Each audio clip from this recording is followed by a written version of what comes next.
All right, welcome to the All American Hoops Podcast, episode 21.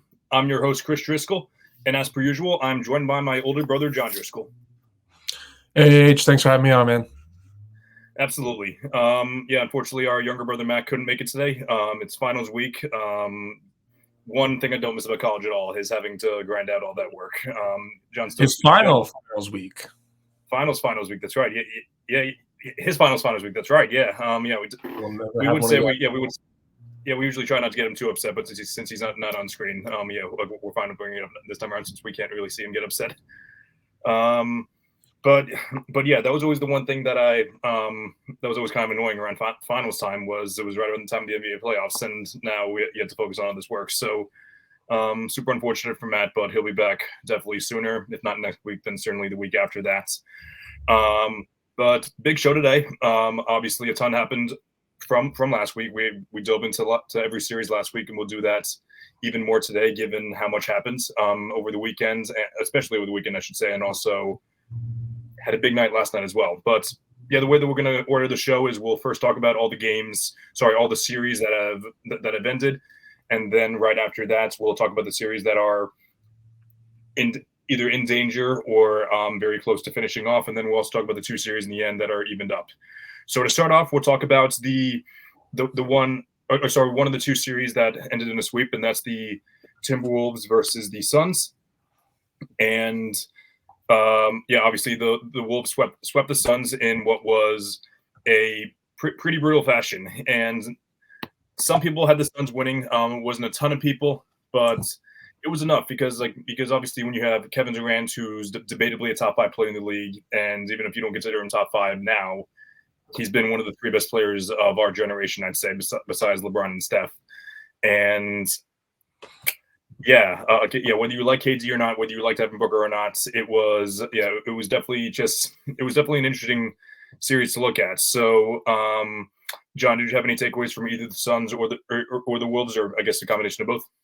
Yeah, I think when we talked about kind of our bracket when we started this podcast, we all had the Timberwolves winning, but in like 6 or 7. And we mentioned a couple times that this was going to be one of the best series in the playoffs. And unfortunately, it didn't turn out like that. I think a lot of us kind of relied that take on not Bradley Beal, I guess him, but mostly Devin Booker and Kevin Durant showing up and playing well. And they did have some good moments individually, but overall, obviously I know the discourse right now around the Timberwolves is how great Anthony Edwards played, and he did play amazing. He played great, but I think it's kind of flying under the radar how good Cat played. He had a really, really great series. And so I think the Timberwolves, they took care of business. I think they're going into a Nuggets series with a ton of momentum. I don't want to, jinx us again, but I think that's going to be one of the best series of the playoffs. I think 2 of the best teams in the West, if not the 2 best teams in the West. Really looking forward to it. But just to touch on the Suns really quick, Kevin Durant averaged 16.5 shots per game in this series. Kevin Durant. And, Bradley Beal averaged, I think it was like 14.75. And I just think that's ridiculous. I don't know if that's on Vogel. I don't know who that's on. I don't know but it's just unfortunate. I think that when you have somebody like Kevin Durant, he's got to be putting up in a playoff series 22, 23 shots a game. And I, credit to the Minnesota Timberwolves for making the Suns beat them without Kevin Durant, because that's exactly what they did. Yeah, definitely agree with all that. Who do you blame? Do you blame Beal or Booker? Do you blame Durant for not being aggressive enough? Do you blame Frank Vogel for not scheming up a common routine? And I, for one, blame the it's kind of a cop out, which I'm usually pretty anti this, but I blame the front office. You got to have a playmaker on your team to get you shots. Kevin Durant should be finding his own shots, which he did. He was very efficient this series. He had a great scoring series for sure. Just should have increased his volume a little bit. And that was but also another thing is obviously the Timberwolves are the best defense in the league, and it showed this series. Obviously, everyone's looking forward to both Booker and KD are both debatable. I would say heading into the season, they're both debatable top 5 scorers in the league, maybe closer to top 10 now. Um, but but yeah, like when you have an elite defense going up against two elite scorers, it's pretty tough to determine. But however, when those two elite scorers don't have a playmaker, it's going to be pretty tough to what do you call it? So yeah, it's gonna be pretty tough to actually move past that. And I know, yeah, KD got into that argument with all those Twitter guys over the summer about how offense wins championships, which you do need offense to win a championship. I think like I don't have the numbers in front of me, but pretty much every team in the past 40, 50 years or so has had a top 10 offense and defense. So both offense and defense does win championships. But obviously you don't have playmaking and you don't have defense. So yes, you do need volume scorers. You need players to find their own shots, but there's a formula to winning, and part of that formula it is getting others involved. So, which we just didn't see a ton of this series. Yeah, but yeah, John, you touched a little bit on Frank Vogel. So that's one of the things that the Suns are looking at now. Are they going to hold on to him? Are they going to fire him?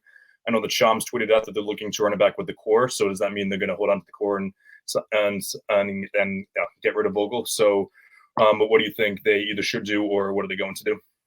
I mean, I think that it's always so easy to blame the coach, right? And especially a coach of a team that has individually talented guys such as KD and Devin Booker and Bradley Beal. I think we mentioned this on the podcast with Dells and Riv. Like, this core does not work. It doesn't make sense. It did not make sense from the jump. We related it to the Nets core when they shipped away all their depth for James Harden, and that didn't work because that's not really what the league is anymore. The league is, 2 stars surrounded by guys who, solid role players. And we kind of gave the Nets a little bit of a pass because, you can't really fault them at the time for giving up their role players for James Harden. James Harden was coming off, historical seasons, but you gave up a ton of depth and made a ton of room for Bradley Beal, who, let's keep it real, he does not have a history of winning. He is a kind of guy who, very talented, individual offensive player, but he's not going to lead you to a championship as a number 3 option. I don't think his game really translates to that number 3. I think he can be a number 1 on a lesser seed team. But I think the problem isn't Vogel. Yeah, sure. Like you mentioned, he definitely could have schemed up a little bit more stuff for KD, got him more involved. But at the end of the day, I think coaches kind of just turn into a scapegoat. And I think that this core does not work, and you could replace Vogel with Pop, and they would not win a championship next year. Yeah, it's literally any time that a team of stars underachieves. Obviously, the stars usually get more slammed than the coaches, but however, people are less willing to move on from stars than coaches, which justifiably. Yeah, but as you said, like anyone, Phil Jackson, Pop, Steve Kerr, they couldn't bring this team to the finals, and I don't know if they're going to fire him. Some coaches that do come to mind. I know that Charles Lee is interviewing with Hornets now. I'm imagining that they're going to offer him the job, or either him or whoever wins before the Suns even start looking, just because obviously they don't want to lose any time there. Our guy Sam Cassell, he would be missed in the locker room for sure, but hopefully, so hopefully they don't steal him there. But I just can't really imagine anyone else. And we mentioned up front, the front office is their problem. And if they want to run it back again, if you really don't think you can move on from any of those 3 players, it's kind of understandable. But I think first things first, you should try to move Beal. But issue is when you have a player who has like such a massive contract and it's not really tradable, front offices make the contract more tradable by attaching some assets to the contract so people can at least get some future draft picks. They don't have future draft picks. They traded away all their picks. They traded away a good amount of their swaps. They have just a few second round picks, and Bradley Beal for a few second round picks isn't really attractive. I don't know which team would want to go after him. Like maybe the Heat's. Like if Jimmy Butler were healthy in this series and the Heat got swept, maybe the Heat would consider moving off some of the guys so they can bring in another star. I don't know. I don't know of any team that would benefit from Bradley Beal, because I know that you said that Bradley Beal couldn't be the third option on a championship, and I don't think he can either. But the only way he could be the third option, like on a contender, would be is if it was like a top 3 or 4 player, and and like someone, and like maybe like another top 20-ish player, but those players would have to play differently. Like you should have like both like either a playmaker or a big. You had 3 isolation scorers as your three best players. That is not winning basketball. Yeah, and I'm looking at the comment section right now. Good point. He does have a no trade clause, so Beal can say no if you want to ship him off to, a team that isn't appealing to him. So that makes it even harder for Phoenix to move away from him. I did have a quick question for you though. Is there a team that's not we talked about how the Suns obviously played poorly.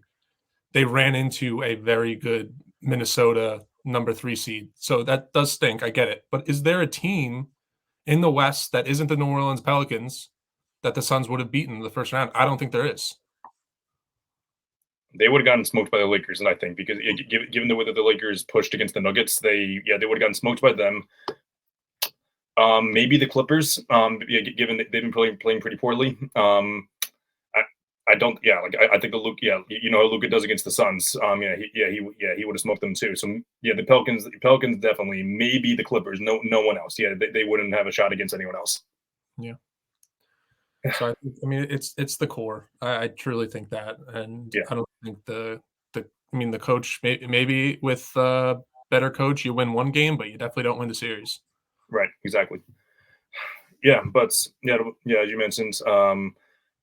We got Timberwolves Nuggets next series. But we'll talk about that right after we talk about how the Nuggets did in this series, and that is the Nuggets gentlemen swept the Lakers. The Lakers were able to get out a pretty solid win Saturday night's game 4. And then they really fought. They played a really great game for like the first half, 2.5 quarters. But then the Nuggets really fought back. Jamal Murray with yet again another game-winning shot. This one wasn't at the buzzer. It was at 3 seconds with 3 seconds left when the Lakers had no timeout, so it was close thing to a buzzer beater. But yeah, I don't know what to take away from the Nuggets this series, because I think I can look at it in one of 2 ways. Either that they haven't been really playing that well and they aren't as unbeatable as people thought they were. The Lakers are the 7 seed, and you can argue that they're not the true 7 seed because they're because obviously you have 2 top 10 players in the starting lineup and everything. But essentially, the Lakers were leading for 87% of the series, and they still lost. So you can either call the Nuggets getting lucky this series, or you can look at this and say, holy crap, the Nuggets played awful this series and they still won. So that's kind of the way that I'm looking at it, is that this team is really scary and we haven't even seen the best of them yet. But I don't know how you're looking at the Nuggets or how you looked at the series in general. Yeah, I think that it's interesting, and I kind of relate this series a little bit to the Knicks Sixers series that we'll talk about later. But the reason I say that, I think that Lakers fans and Sixers fans are looking at that game 2 and really, you choked away a golden opportunity to either even up the series, or, the series could turn out in a number of different ways if you pick off one of those first 3 games. I think with the Lakers, they kind of messed around in the regular season and they got that 7 seed. They earned that 7 seed. And that's what happens if you're not going to take the regular season seriously. If you're not going to perform at a high level in the regular season, you're going to get matched up with a good team in the Denver Nuggets. I agree with you that I don't think the Nuggets really played excellent. I think Michael Porter Jr. had a great series. Jokic was Jokic. Jamal Murray made, clutch bucket after clutch bucket. I think in looking at the Nuggets, I agree that they can get better. But I will say, after watching this full series, the Nuggets in clutch time are better than any team I have remembered in a while. They are dominant in the clutch. And no matter how you play for the first 3.5 quarters, if you can hone in and get bucket after bucket and stop after stop, That's what wins playoff games. That's what wins playoff series, and that's what wins championships. So, while they didn't play to the standard that everyone holds them to, I mean, they won 4-1. They took care of business, and Yeah. they got a lot of experience in the clutch, which I think is understated and undervalued. So I think Nuggets, as impressive as the Timberwolves were, the Nuggets are still the team to beat in the West. Personally, I think so. Yeah. And yeah, when you said you can't think of another team that was as good as them in the clutch, neither can I. Like even like the 2017 Warriors, they weren't that great in the clutch. They were just so dominant. Not really many teams that I can think of. Shout out the 2018 Celtics. They always seem to squeak out wins down the stretch.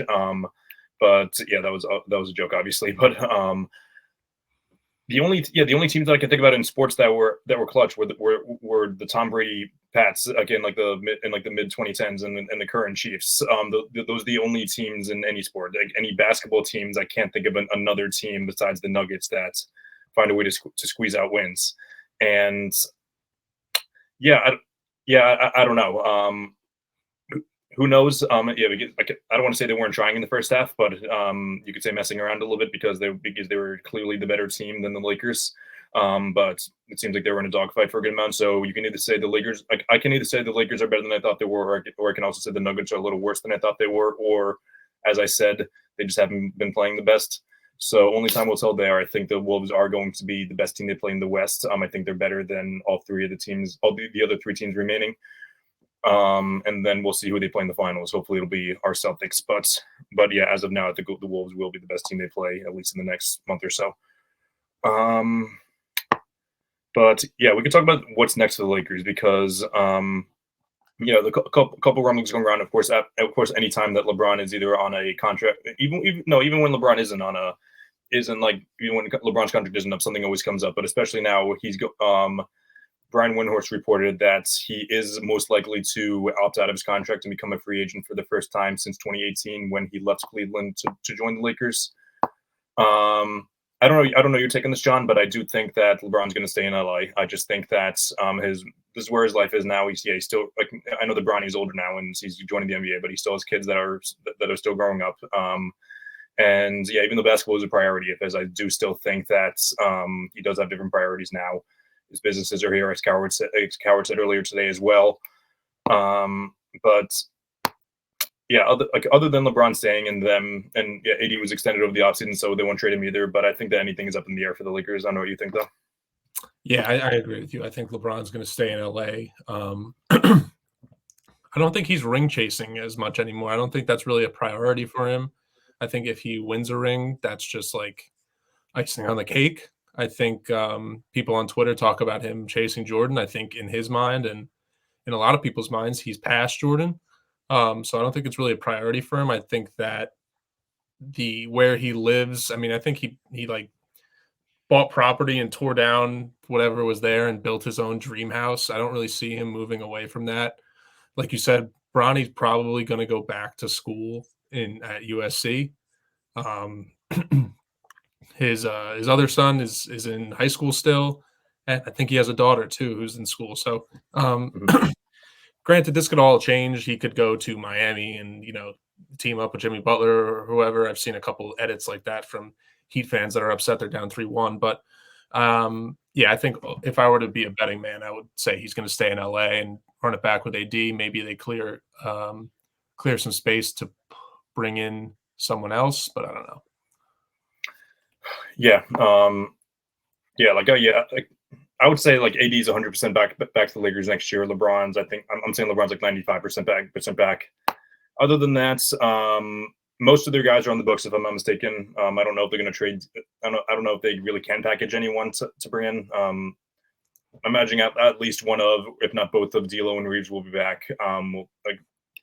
They signed a good amount of guys over the offseason, and which, by the way, I don't mean to go on an anti-LeBron rant here. This is an anti-LeBron fan rant here, by the way, not anti-LeBron. But if I have to hear Kendrick Perkins say one more time about how the Lakers won the offseason, and then after that talk about how much the Lakers didn't really do anything to improve the roster over the summer, I'm going to explode, because I'm not going to blame LeBron for the series by any stretch. I think he played great, but can we chill on the whole the Lakers front office doesn't care about LeBron and they need to and they need to be better for him. They've done a good amount for LeBron and they've tried their best, but it just hasn't worked out at the end.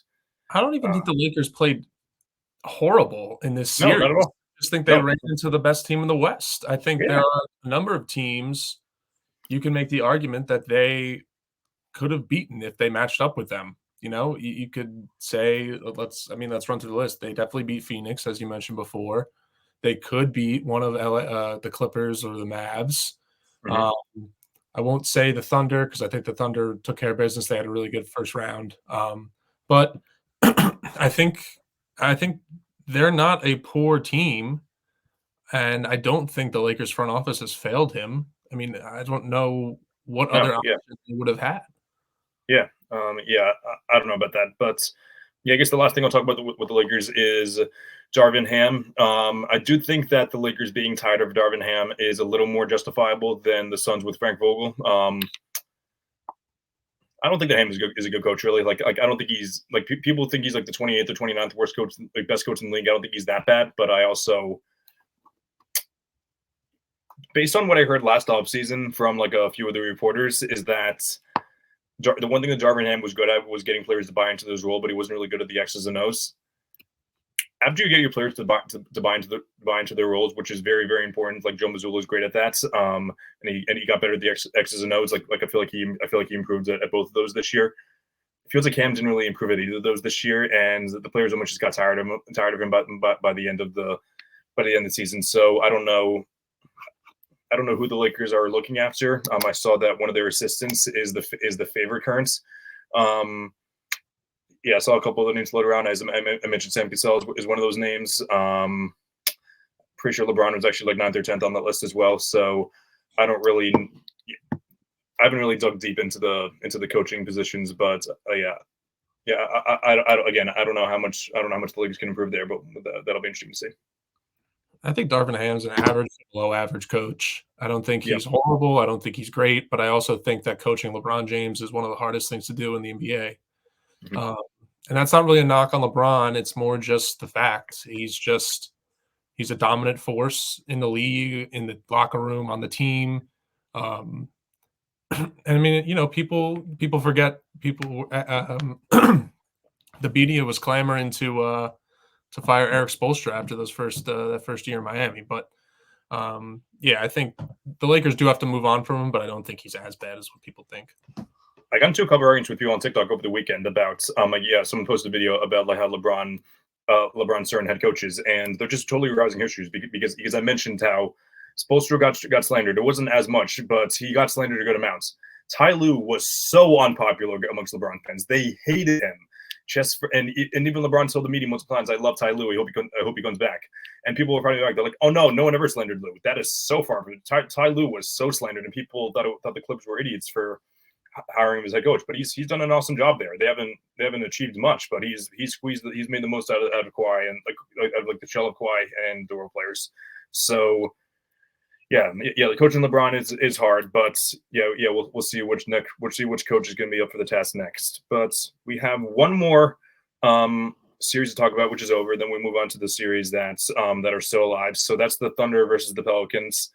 I feel like there's not really much to dive deep into here, which kind of feels like that it's cop out for me because I'm someone who who was really low on the Thunder at the beginning of the year and entertained the idea of them losing the first round if they weren't the 1 seed. So I'll give my flowers to the Thunder. They've been awesome all season long. I think besides the Celtics, the only team that's top 5 in both offense and defense. Shea was awesome as well. But the Pelicans really couldn't do much, especially without Zion. So that's my takeaway in the series. I watched some of the series. I didn't watch the entire series though, like I did the other games. Yeah, I think this was the series that I watched the least of. Mm-hmm. I think what we're seeing is the number 1 seed going up against the weakest team in the Western playoffs, given that they didn't have Zion Williamson. And I think Thunder took care of business. Good on them. They got a good matchup coming up between the winner of the Clippers and the Mavericks, I will say that anyone who has ever said that Brandon Ingram is Jason Tatum on a bad team uh, needs to take back and shove it up their butt, because what an awful take. If Jason Tatum was on this Pelicans team, he'd average 33 and they'd be a top 4 team in the West. But I mean, he had an awful series. He's not even better than Jaylen Brown, and No. and I don't even think it's close. And I'm going to sidetrack a little bit, but people who said that after the Celtics signed Jaylen Brown to that big extension, they're like, oh no, we should just trade for Ingram instead. And I just can't wrap my head around it. Like I understand Ingram has been in far worse circumstances, but he also has had the chance to rise above, and he just hasn't. So, obviously, unfortunately, Ingram couldn't be there with the star, but they didn't put up a fight whatsoever. That's a lie, actually. Yeah, they put up a fight in game 1, but after that, they kind of just folded over. Not really much to dive into after that, but yeah, it'll be fun to see who the Thunder go up against, because I said either the Mavs or the Clippers were going to win. We're going to beat the Thunder in the first round. However, both of them have been playing awful. So, but we'll talk about those series at the end of the episode, though. Great. So now, yes. So 3 out of the 8 series are done. So now we'll move on to the series that are either almost over or we're about to see the biggest comeback ever. So we'll talk about the series which obviously the two of us have been focusing the most on. That's the Celtics Heat. They took a 3-1 lead last night against the Heat. It's been a common theme throughout for the Celtics. If they defend well, and I don't want to make their threes because it's been just mainly if they defend well. If they're not lazy on closeouts, they're the significantly better team, and that's especially with that Jimmy Butler. I still think they'd be taking care of business with Jimmy Butler, given how big all their wins have been, but especially with Jimmy Butler, they have been the much better team. So game 5 is tomorrow. Close it out. Do not mess around. Do not let what happened to the Hawks last year happen again. That's part of the reason that you lost last year was like people seeing how easy you fold. Don't let that happen this year. Yeah, I think last week we hopped on and the Celtics had only played 1 game. The day, right? This was the day before game 2. Yes. And then, we could talk about game 2. It took the Heat to hit a historical amount of threes at a almost 60% clip. I think we're seeing after these last 2 games, that was the outlier. And part of it is, they hit a crazy number of threes, but some of it comes down to lazy closeouts, daring guys to make threes, and they're doing it. And you see with guys like Caleb Martin or Jovic, if they get 1 or 2 in a row, they're like, they're microwave scorers. They see a couple fall and then they start to hit them more consistently. So if you consistently close out and make it hard on these guys to hit shots, I don't see an avenue where the Heat win. It's always been their Celtics game plan has always been about the math. Take a lot of threes, make a lot of threes. They haven't really made a lot of threes, but you're seeing with this Heat team, who I think is a lesser opponent, it almost doesn't matter the take and make threes aspect of it. If you defend consistently, you'll win. And I think tomorrow, like you said, they just have to take care of business. They don't need to, don't mess around. You have the opportunity to close out this game on your home court against the team that knocked you out of the playoffs last year. Come out with some fire. I did want to get your take on Porzingis. Tough loss. I read something that it's just like the Giannis injury. Mm-hmm. Same muscle. I don't know if it's the same kind of grade, but it's people are mentioning that it's a tough injury to come back from so quickly because it's connected somewhat to your Achilles. So you don't want to have like a weak muscle that's connected to that. But I just want to get your take on that. I try to avoid Twitter doctors. I just try to I try to find the diagnosis and then look through it, or just get the reports back from what they say. But I would say rough estimates. Obviously, try not to rush him back. Obviously, it's the playoffs, so you want your best players on the court at all times. That being said, if you bring him back, you have to make sure that he's going to be the closest thing to 100%. So don't bring him back too quickly. And I made a TikTok about this right before we hopped on, but they should be able to win. So first of all, win Game 5. You should be able to win Game 5 without Porzingis. And I'll quickly hop on. You said win back with play with fire. I think that Bam Adebayo gave Jason Tatum and Jaylen Brown, and especially Al Horford, a ton of fire to win Game 5. So they just need to go out and just say, okay, we're thinking about you guys. We're going to beat the hell out of you, and then move on. And that's what I think they can do that, and then hopefully, and from then on out, just prioritize getting Porzingis healthy. They're playing either the Cavs or the Magic. The Cavs, they go double big, so that'd be a little bit of a loss there. But that being said, you could still spread the floor without Porzingis there. That's why Al's so great there. And then against the Magic, who Jonathan Isaac has been their starting center, so you can go small there. But yeah, just super unfortunate. Yeah, we always knew that this is something that could happen, but yeah, like it's just something that you really, it's always a surprise when it does happen. So I'm not crazy concerned, but because I do still think they can go far and even get the ring without him, depending on who they match up with, or because obviously anything can happen in the 7-game series. But yeah, it's just super unfortunate news. And I just really hope that that they're just being overcautious. And you don't want to look too far ahead. So I'll say, let's say hypothetically they win tomorrow, they move on to the next round against the Cavs or the Magic. Hopefully that Cavs Magic series goes 7 because that gives Porzingis more time to come back. But I think that they're talented enough to beat the Cavs or Magic without Porzingis. Knock on wood, obviously, but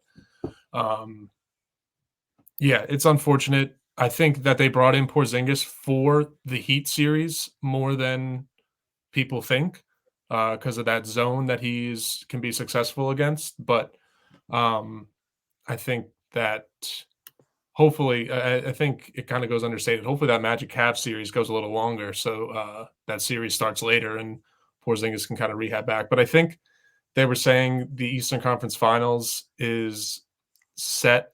And again, I'm not looking to jump a series. I'm just saying, hypothetically speaking, I think they said that Eastern Conference Finals would be set to start around May 20th. So that lines up somewhat with the Porzingis timetable, given no setbacks, but we'll see. Yeah, we'll definitely see. We're allowed to look ahead. The Celtics aren't, though. We're only very small podcasters, so that's prayers up for Porzingis. Yeah, hopefully he can come back soon. But yeah, and hopefully Tatum's injury isn't anything serious either. I know he's like a tough guy that likes to go through it, but I mean, what a scumbag Bam is. I mean, oh my god, you're supposed to be friends and you're pulling that crap. Yeah, Tatum looked pissed. Like I know that Dad mentioned it last night. Like when you spiked the ball at the end of the game, and then it's just total zero accountability from Bam at the end of the game, and of course that's that fat loser Stan Van Gundy just going off last night on Tatum. Which what the hell was that about? It'd be one thing if he just said, "Oh, Tatum shouldn't have shot the 3," and then moved on. He was venting for a solid 5 minutes and about is Bam not supposed to block that? And he just said. And my whole thing, I just got so annoyed by his logic. He's like, if the play was not dead, this would be a flagrant foul. But since it wasn't, and Bam stepped under him, he should be able to block it. Is he not supposed to block it if it's not? If the play wasn't dead? So, I'm not even I'm trying to justify I'm trying to put his words together, but it was just so everything was just coming out of his butt. It was ugh. I've been saying it. There wasn't an issue with the contest. You can contest after the whistle shot. It's the fact that you slide your foot under and give him a bump afterwards. That's the whole problem with it. And Heat fans and Fat Van Gundy want to act like that's not the way you look at it. It's ridiculous. And Stan Van Gundy said that I sound a little biased towards the Heat because the Celtics aren't playing well. The Heat had 75 points with 5 minutes left in the fourth quarter. The Heat were playing awful. So I don't understand what about the Celtics defensive game plan was bothering him, but And I know, yeah, and I know that every fan base says this, about how every national announcer hates their team. But Stan Van Gundy said on national TV that I don't like the Celtics. So again, he said the loud part out loud there. and if you ask Dad why he thinks that, it's because the Celtics kicked the crap out of the Stan Van Gundy all through the 80s and 90s. That is right. Yep. So, yeah, but we have two more games tonight, which are wait, are them tonight? I think. Geez, yeah. Oh, I know that. Okay. This Sixers Knicks is tonight. I know that.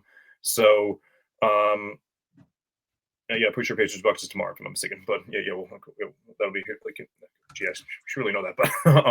But yeah, we'll talk about Sixers Knicks real quick. Magic Cavs tonight too. That's right. Yeah, yeah, Pacers Bucks tomorrow. That makes yes. There we go. No, Pacers Bucks tonight too. Oh, 9:30. Okay, that's right. Yeah. So, yeah. For whatever reason, I was counting the Celtics as the third game in my head. So yeah, dummy right there. Yeah. So Sixers Knicks tonight. The Knicks took a 3-1 lead on the Sixers on Sunday. It was an awesome game. Jalen Brunson played hands down. I was about to say hands down the best game of the series. It's probably the best game of his career. After playing two of his worst games of the year, Monday and Tuesday. Games 1 and 2. Played awesome game 3 and played even better game 4. So he's kind of proving that playoff Jalen Brunson very very well might be we might very much slap that label on him very soon. So awesome game from him. I know that John mentioned earlier that the Sixers are really kicking themselves now, wishing that the series was tied at 2-2, given how much they choked away that game too. But I was wondering if you had any other takeaways from the series in general. Yeah, I think that last week we talked about it. We assumed Jalen Brunson would bounce back. Oh, yeah. He's been great all year, and he was great in last year's playoffs. So I don't think it was a lights too bright kind of thing for him. I think he's a great player, and he was going to bounce back, and he did. And you kind of saw he bounced back at the right time because those role players were more of a non-factor than they were in games 1, 2, and 3. So great game from him. Props to him on that. Talking about, I mean, also just to talk about the Knicks overall in general, crashing the offensive boards. I don't know if I think honestly it's an effort thing for the most part. Josh Hart, Hartenstein, these guys crash the offensive boards with authority, and the Sixers, it's kind of sad. Half the time they're just standing around watching. It's put a body on someone. I think I said it last week too. I understand why Sixers fans hate Tobias Harris. That guy stinks. I mean, it's like I don't want to. I mean, let me just say he stinks this series because I don't watch enough of him to make that assumption. But I think it's an effort thing from him too. You see that he's not making shots, he's not boxing out, he's not hustling on fast breaks. I understand why people get frustrated with him. And then just to talk about Joel Embiid, I think you're seeing, again, another playoff series where his reliance on the free throw line does not translate to the playoffs. He caught a pass with like 16 or 17 seconds left on the left wing, about 15 feet out, and he pump faked a wide open mid-range jump shot that would have cut the lead to 2, drove to the rim and threw up some, BS foul baiting layup and missed it, didn't get the foul call, and that was the game. I think that playing that way is not – it will never translate to winning playoff basketball games. And I think if you were to ask me what happens tonight, I would say without hesitation, the Knicks take care of business. But, I mean, who knows? The Sixers have played – they lost both games at MSG, but they have played pretty well. All these games, really. They've kept them close. They probably should have won game 2. So I think the Knicks take care of business, but you never know. Yeah.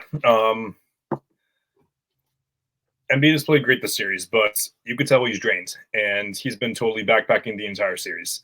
But as you mentioned, not only in the playoffs, but late in game in the playoffs, the refs tend to put the whistle in the pocket. Most of them, not all of them. I mean, some of them like the intention of blowing the whistle at any point, but most of them put the whistle away and let them play.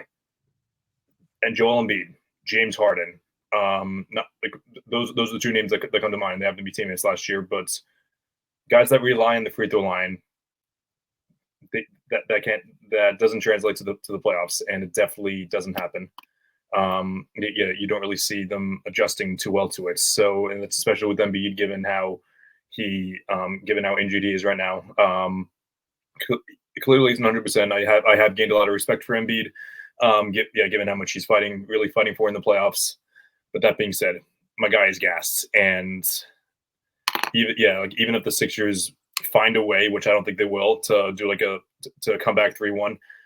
I think I really think he's going to run out of gas again by the second round, whether it's against the Pacers, who they match up pretty well against, or against a healthy Giannis. So we will see if that happens or not. But I would be completely utterly shocked if the Sixers found a way to even win tonight. Nonetheless, 2 games after that.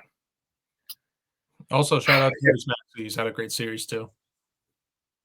Maxey has had a great series, and it's been I shouldn't say back because his Robin has been playing really great too, but everyone else has been god awful. So then the other series that is on the brink of elimination is the Pacers versus the Bucks. Pacers are up 3-1 in that series. I, for one, had the Pacers winning this in 6. I know that Matt also did. I think Bridge of the John had the Bucks winning, but that was also assuming that Giannis would be back eventually, and that was also assuming that Dame wouldn't be out for pretty much most of those games. Forgot who it was. I think it was a Bucks. It was like a Bucks beat reporter that said that Giannis is warming up tonight to see if he can make a run at it. If he comes back, you have home court advantage, so the Bucks can definitely steal one, especially if like 60% of Giannis does play. But I don't know. It just feels like they've lost so much momentum. It reminds me of it is reminding me of last year, and super unfortunate that Giannis is injured again. But even like last year when the Heat, when the Heat were up 3-1, and Giannis was coming back, and everyone thought that he was healthy, that the Bucks could come back from a 3-1 deficit. But deep down they knew, wow, this series is over, and that's kind of what I'm thinking now. Like again, I'm not going to totally discount Giannis and Dame coming back healthy, but it feels like they've lost so much momentum, especially given how they lost Game 4. It's just like everyone went down, and I just don't see them coming back from it. Yeah, I did pick the Bucks to win this series, but I figured that Dame would stay healthy and that Giannis would be back by around Game 4. That being said, I agree. I think this series probably is over. I think maybe if Giannis comes back tonight, they snag one at home. Then you go back to Indiana. Maybe Giannis is still playing. Dame comes back. Then you can go on a little bit of a run. But that's like, the 1% chance you're thinking you can make a comeback here. I think that with the Bucks, you can lean on the injury excuse, obviously, because you have Giannis and Dame out. I think that's a viable way for Bucks fans and the Bucks front office to say we would have made a run if these guys were healthy. But at the end of the day, they weren't that impressive this regular season. They had flaws. They had issues. Chris Middleton is not getting younger. Dame is not getting younger. I think, you can use the injuries as an excuse, but I don't really think they were poised to make a deep playoff run regardless. I think they run into a Knicks team next round if they're still healthy, and I think the Knicks win that series. So it's unfortunate what happened with the injuries. It would have been cool to see how it played out with both teams healthy. But I think what you're seeing is a Knicks team who played every single regular season game. They locked up the 2 seed. And now I think they're going to kind of see the benefits of doing that while facing a Pacers team next round if the Pacers do end up winning. Because I think the Knicks could handle the Pacers in round 2. The Knicks Pacers would be an interesting matchup because I know the Knicks fans were pretty upset at the Tyrese Haliburton and Jalen Brunson comparisons at the beginning of the year. But that being said, what they don't understand is Tyrese Halliburton was better than Brunson at the beginning of the year. I'm not going to change my mind there, but Brunson has been much better in the playoffs this time around, even though Halliburton has been a great playmaker as well. Had something else I wanted to say. I forgot. Okay. Oh yeah, but I agree with you on the sense that the Bucks were not impressive at all this year. If everyone was healthy, I would have picked them to beat the Knicks, but I know I'm in the minority there. But Giannis, Giannis is kind of saving himself, not himself. Giannis is kind of getting saved this year from his injury. Like, I'm not saying it's a good thing that he got injured, but if not for Kevin Durant, if Kevin Durant decided to wear a shoe size half a foot smaller the night of the 2021 Game 7 Eastern Conference Finals playoffs, Giannis would have a very slightly better player resume than Joel Embiid. That's just wild at the bad. He'd have the 2 MVPs, so he'd still be a top 30-ish player, but people have him in the top 20 now because of his ring, and because of overall dominance. And just since then, he's been disappointing. And people said he played awesome in 2022. And I'll die on the hill. Like Jason Tatum played better than Giannis in 2022. Maybe Giannis played better for the whole series, but games 4, 5, 6, and 7, Tatum played better. So Giannis isn't a great playoff performer, and maybe he would have played. Maybe that would have changed this year, but it just hasn't. So he has had injuries the past 2 years, which kind of has excused him. But if next year comes back and he has and he either gets injured or if he doesn't play as great, things aren't gonna look good for Giannis. And that being said, you can, if you want to make the injury excuse for the past 2 years for him, then let's make the injury excuse for when he won the championship in 2021, because he had a ton of injury luck when making that run. And I'm seeing a couple people in the comments talking about Tyrese Halliburton and Tyrese Maxey. But Tyrese Halliburton, I agree with the comments. Tyrese Halliburton is the reason why that Pacers offense is so explosive and why they're ranked so high offensively. It'll be interesting to see how they match up. I think the Knicks are a good matchup for what the Pacers can bring. Should be a high scoring series if it does pan out that way. Right. Oh, geez. Yeah. It's it'll be. Yeah, it's gonna be a lot. Obviously a lot has happened between last episode and this episode. I think we're gonna see a lot even more next episode. Actually, maybe not so much, but definitely in the next couple weeks, given that teams are gonna match up with schedules. But we will see there. Just to go to Matt's point, Grant Williams outplayed Giannis in Game 7 of the 2022 playoffs. Just an FYI. Grant Williams, who put up the second best weird Game 7 ever behind Kelly Olynyk. I mentioned, and I'll bring that up every single time someone brings up Grant Williams, which it's no slight to Grant Williams at all, but I feel like anytime that his name gets brought up, you have to bring up Kelly Olynyk too. Definitely. It's almost like anytime Durant gets brought up, people like to bring up LeBron, but which I don't mean to disrespect Grant and Olynyk there by bringing up two JV guys, but. To finish off the show, we have 2 more series. Both of those series are even at 2.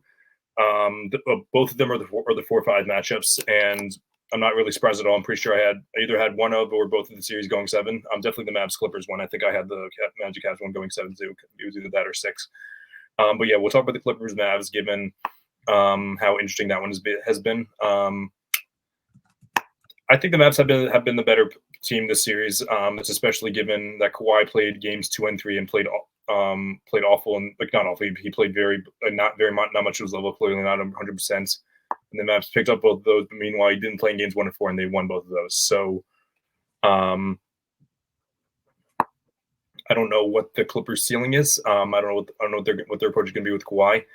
If they lose tomorrow night, maybe they try to push him to see Game 6 to see if he can do it. But I don't know. I love Kawhi more than anyone. I do believe that playoff Kawhi is a thing. Even when he gets injured, it seems like that he always starts off very, very hot and then just falls off. If the Clippers lose the next 2 games and Kawhi doesn't play in either of those games, it'll be 4 years in a row now that Kawhi hasn't finished the season with this team, and I just can't put him in the top 10 for that anymore. And it kills me to say that because I love guys that play both sides of the ball. I love guys that rise to the occasion in the playoffs, but Kawhi just hasn't done that the past couple of years, and it's not like he's washed either. The guy, The guy was playing some of his best basketball in his career towards the beginning of the season. I picked him to start the All-Star game and also selected him to make second team All-NBA this year. So yeah, I just don't. It's unfortunate to see, but I spent my rant talking about Kawhi. But do you have any other things to add on to that, John, about the series? Yeah, I mean, you talked about Kawhi. I'll talk about Paul George. I think Paul George stepped up in a game 4 that could have very well decided the series. With Kawhi out, Paul George took the load, and I think he had 38, 8, and 6. Correct me if I'm wrong on that. 33, 8, and 6. Sorry, but Okay. also 5 stocks as well. 4 steals, 1 block. Just an awesome game from Paul George. We're seeing the comments. Paul George is a national number 1. I think I don't want to say that he plays better without Kawhi, because I think obviously Kawhi makes your life easier, but maybe him with the ball in his hands when his shot's on, when he's seeing the floor better, and he turns into that number 1, maybe it is better sometimes in some games. I will say Luka Doncic is having a underwhelming series. He'll put up the fancy triple doubles that everyone seems to love. I read somewhere on Twitter that he has turned a corner defensively that couldn't be further from the truth. He's still an absolute traffic cone, and he's shooting 38% from the field this playoff series. If he didn't have Kyrie Irving, they would be down in the series, I believe, because I think Kyrie's been having a really, really good series. So props to him. I still think I picked the Clippers to win this series. I still think the Clippers have a path to winning. I think obviously the momentum, I don't even want to say the momentum, but with the history and the injury of Kawhi, a lot of people are siding with the Clippers. With the Mavericks. And the Clippers did have a big lead that they almost gave up in game 4. But, maybe I'm hoping Kawhi comes back and he can be the Kawhi of old, but he's had a couple tough games. He's obviously battling an injury. I still side with the Clippers just because it was my initial pick. But I'm hoping this series goes 7, because it's been exciting to watch. Absolutely. And yeah, Kyrie's probably he's probably playing like this. This is probably the best series that he's had since. Okay, if you want to include 2021 in the first round, you can include that one. But if you're talking about as the first or second option, I would say probably since maybe since he was with the Cavs. Because obviously he didn't play in 2018. Then 2019 was he played solid in the first round against the Pacers when he was with Boston, but that was pretty underwhelming. But yeah, he's played awesome this series, and definitely his best playoff series since the Cavs. If you're not going to include the 2021 Nets series, given how he was the third option and also against an awful Celtics team. So I have Kyrie stats here: 29, 6, and 4.5 on 51 and 48.5 splits. Holy shit! He's playing great yeah. series. Hopefully he keeps playing like that, because Luka needs him to. Let's be honest here. Yeah, there's something about Luka needing elite guards in the next to him. Apparently, other guys that are ball dominant, he actually can play well with, and it's not just the other guys holding him back. But I digress. To finish up, the playoff series, we still got one more thing to talk about after that. So yeah, to finish off the last playoff series, we have the Magic versus the Cavs. This was similar to the Thunder Pelicans. This is probably the least watched series. It's a pretty entertaining series if you look at the entire picture, given how both these teams are very defensive oriented, and the Magic have really seemed to turn a corner. But yeah, I think it's going to be an interesting close. I think it goes 7. And I don't know who wins it, but I think it's going to be a very fun ending to the series, given how great the Magic have played lately. But I don't know what your thought on that is. Yeah, this has actually been a great series. I watched game 4 at home on Saturday afternoon. It's been super entertaining. I mean, I think what you're seeing is, and I mentioned it last week, and maybe I could have been a little incorrect or a little reactionary on this take, but I said it wasn't really much 2 good defensive teams as it was 2 bad offensive teams. But what I saw over the past week was two teams that are very good defensively. They play really good on the defensive side of the ball. And when you see one of them kind of go on a run offensively, they hit their shots, then you see a really good team. You saw with the Magic, they were down. I think they were down double digits, and they went on a 17-2 run, I believe it was. And they really, put the foot on the gas. And I think what the unfortunate thing is they do lack offensive talent, right? And as good as they are defensively, that only takes you so far. You do need offensive firepower, especially if you want to make a playoff run. But that being said, I think we kind of got lucky with these two teams facing off against each other, because I think if one of them played the Sixers or one of them ended up playing the Knicks, I think that series is over in 5 or 6. But I think these teams are kind of primed to play against each other, and may the best team win. It's going to I think it'll come down to 7 games. Yeah. I really don't know what to make of the series, because the Magic have been like, I feel like the Magic have, I don't want to say they figured out the Cavs, but they definitely blown them out. They blew them out in both game 3 and 4. I do think that the Cavs can come back, especially given the fact that they have home courts. I think I do trust Donovan Mitchell, as I mentioned. That being said, I do think someone else is going to need to step up. I think that Jared Allen has been great on defense. He's going to have to continue that on. But yeah, I think you go 7. But yeah, Cleveland was my pick, and I do think that Cleveland's going to win in 7. Given that it's going to come back down to the best player in the series. But that's it for all the series. But I guess the last thing that we wanted to talk about was which players have, because so we talked about last week, which players do we think are gonna break out this week, since we've seen a good amount of the playoffs already. I think we'll talk about who has impressed us the most. So John, if you want to give me 1 or 2 players that have impressed you the most so far. So we talked about Kyrie. We went through his stats. He's definitely really been impressive. I think he's been the best player in that series. But I'm going to give a nice homer take and pick my guy Derek White, who has been phenomenal in his 4 games. I think he got off to maybe a slower start in earlier games, but he's been awesome the past 2 games, especially last night. You saw the 38-point game. Through 4 games, 22 points, 3.5 assists, 3 rebounds. Obviously going to give you 100% on the defensive end. He's going to lock up he's going to play great defense on your best guard. I don't want to get clipped and say he's going to lock up your best guard, but he's going to play great defense. Shooting splits 57 and 47. He's been awesome, and he does it efficiently. He does it quietly. And I, for one, am just very fortunate that Derek White is on my favorite basketball team. Yes, we are. I think I'm going to frame my tweets ranting about how the Celtics shouldn't have traded Josh Richardson the day of the trade deadline, and put that on. You can put that on my wallpaper of the worst takes that I've ever had, especially if they go far enough. But I'm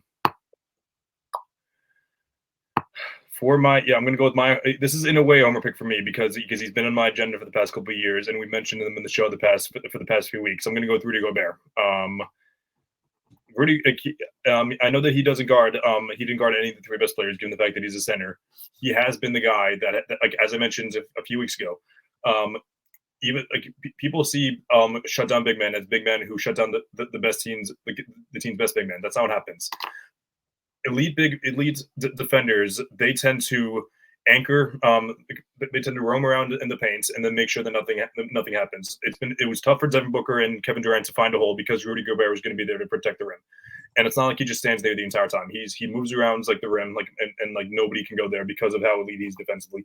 I know people like to go offensively, as like when they list off some of these important players. Rudy Gobert was one of the more impressive players in the playoffs this year. I'm not gonna give a number, just because it'd be tough, just because none of the series are finished yet. But Rudy Gobert is my guy for who I'm most impressed by this series. Yeah, shout out people, as Matt just said. Yeah, exactly. I think we have to mention also Cat. Cat played a great series. I'm trying to think of. I feel like we're missing a couple. I was going to say both Embiid and Maxey, like, as I said earlier. Both of them have been impressive. If you're just adding the entire picture of how tiring it has been for them, I was thinking about SGA as well, because it's his first playoff win and he swept them. One of the youngest guys, not him, but like his teammates being younger too. So yeah, very impressed by them.